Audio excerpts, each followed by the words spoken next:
You can also tell the American president what are the red lines of the State of Israel. Will you attack Iran alone again, and will you attack in Lebanon independently? Quite a question. Well, President Trump and I have known each other for many years. He is the President of the United States, and I am the Prime Minister of Israel.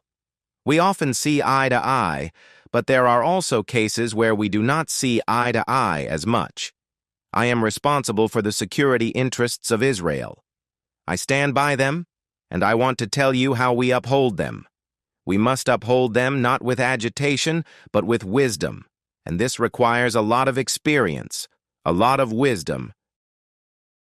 Hello, sir. I want to ask you, did we win the war you call the War of Resurrection? And if not, is the next round against Iran only a matter of time? I think what we are seeing today, our situation in the War of Resurrection, on October 7th, is simply incomparable to our strength today. We struck our enemies, broke the Iranian axis, the Iranian terror axis. Hezbollah is a shadow of what it used to be. There is still work to do. In Gaza, we control over 60% of the territory. Gaza no longer poses a real threat to Israel. What you see in the Gaza Strip is something no one believed, because I said this would happen too. I said the area would thrive again, and people would feel safe. And I do not know if you know, today the demand for apartments in the Gaza envelope is immense. There are not enough apartments. Everyone wants to come there. Why do they want to come there? Because we have really succeeded in diminishing and breaking this threat and also bringing a very large package of prosperity. This is what we are going to do in the north as well. Mr. Prime Minister, when you launched the operation, you said the goal was to eliminate the threat of the Ayatollah regime in Iran. 3 months later, this campaign is declared over. The Ayatollah regime is still in place. The threat still exists. Where did you go wrong? Who said I was wrong? You say so. I tell you the opposite. I was not wrong at all.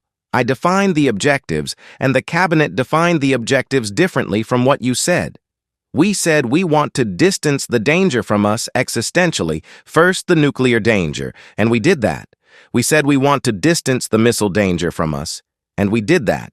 And we said we want to create the conditions that would allow the Iranian people, if they wish, to remove the regime. Now, I can tell you one thing. Iran is in a very difficult economic situation. We have damaged all possible infrastructures there. The damage is immense. There are also cracks within this regime. I did not define when this regime will fall. No one knows when this regime will fall. In October and Israel today, how can we compare? Israel before, with dogs, while this regime is rushing towards nuclear capability and is going to produce thousands more ballistic missiles against us, and today, this matter is engraved. These two things have been achieved. And the main thing I can tell you is that there is an organized, systematic effort to downplay these tremendous achievements. I would appreciate your response. There are a lot of reports that you intend to retire in the upcoming elections.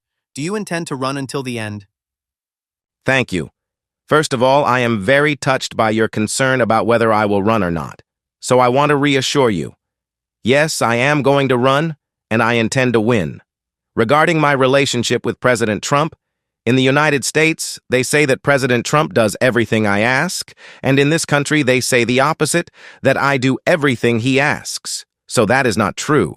It is a relationship between partners who have known each other for many years. Sometimes we agree, sometimes we disagree. It happens in the best families. I set certain parameters for our activity, and we are doing it. Anyone who tells you we can do everything or that we can completely disregard what the United States says, that is also not true. We take it into account. When he entered, he brought the U.S. Army to fight together against our common enemy. That is a big thing. I respect that. But it cannot be said that we are entirely subject to these considerations. Under my leadership, the State of Israel has proven that it accomplishes great things and leads in many areas. We initiate, we act, we surprise, and we also succeed. And why did Trump act like Biden and sign such an agreement? I would not make that comparison. We still do not know what the agreement will be. I can say that the fundamental difference between the situation then and the situation today is that every agreement must be accompanied by a military threat. There was no military threat then. Today, because of what we did, there is a reliable military threat. I can speak about my commitment as the Prime Minister of Israel who devoted most of his adult life to preventing Iran from obtaining nuclear weapons. If I had not done the things I did over the years, Iran would long have had atomic bombs. So they do not have them, and I do not intend for them to have them. This goal is simple. Iran will not have nuclear weapons. Regarding Lebanon, we created a buffer zone there, a security zone, and we will remain there as long as necessary. Iran wanted us to withdraw from there, but that did not happen.